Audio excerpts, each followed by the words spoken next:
Hello বন্ধুরা, তোমরা হয়তো ভালো আছো। আমিও রাধে রানীর কৃপায় ভালো আছি।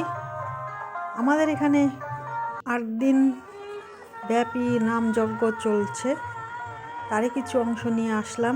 তোমরা হয়তো জগৎবন্ধুর নাম শুনেছ সবাই। জগৎবন্ধুর 3টে শিষ্যের মাঝে একজন মহাশিষ্য ছিল শ্যামসুন্দর। শ্যামসুন্দরই এখানে তার স্থান নিয়েছে, শেষ স্থান।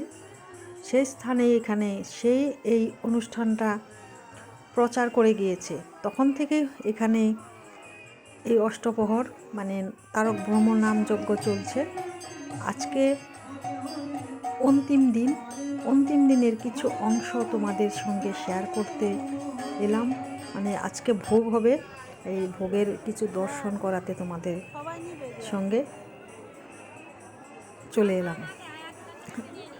যদি ভিডিওটি ভালো লাগে একটু রাধে রাধে লিখে যাবে।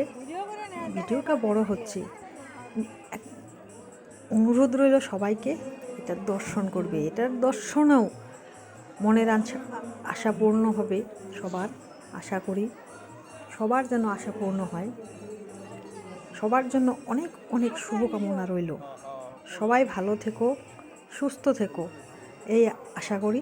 তোমরা দর্শন করো, ভালো লাগলে লাইক কমেন্ট অবশ্যই করবে।